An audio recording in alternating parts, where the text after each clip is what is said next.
Hey guys, well, my favorite UPS driver dropped off something a couple days ago. I've been waiting for it for the last couple of weeks. This is a Miller Suitcase Extreme 12VS wire feeder. And I bought this unit used off of eBay. This combined with a brand new MIG gun and a couple other consumables came to right around 900 bucks.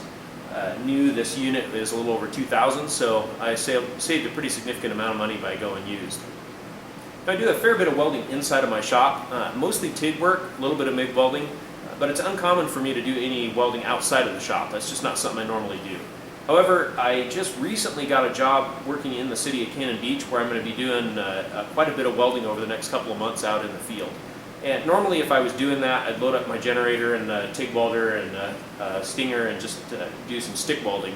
But normally I'd just be welding no more than a foot or something like that. It's just a small field welding project. What I'm going to be doing is going to require a couple of months worth of welding, and it really made more sense for me to set up a wire feeder. So that's why I bought this, and I still haven't hooked it up yet. I haven't used it, so I'm going to go ahead and hook this up to my Miller Bobcat and set it up in the shop here, and we'll see if we can lay down a couple of good weld beats. All right, let's talk just a little bit about this setup.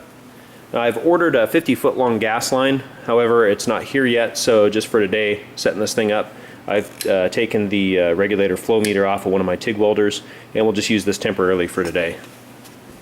The quick connect that it came with was a Tweco style quick connect. All of my machines have the Miller Dincy type connect, and I already had one of these adapters, so rather than just change the end off, which I didn't have an extra of, I went ahead and put this adapter on for now.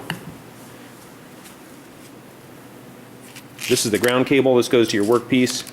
Same place that you have the welder power supply grounded to, and that allows this machine to use the welder power to operate with. There's no separate 110 volt power supply or anything like that. This machine just uses power from the welder to operate. I've got a standard Tweco style MIG gun.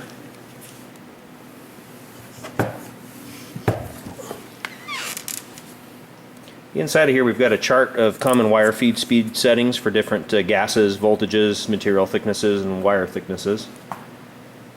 This I believe can use up to the 44-pound spools.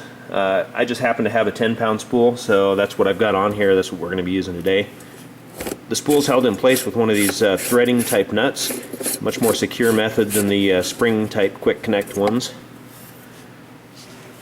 We've got a circuit breaker right here, and then switches for whether we're going to be operating from a constant current or a constant voltage source.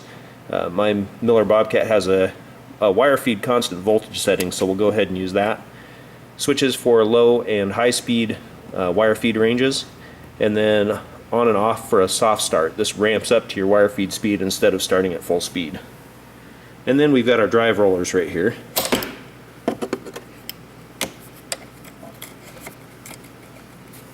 Alright, let's go ahead and hook this thing up and lay down a couple of weld beads.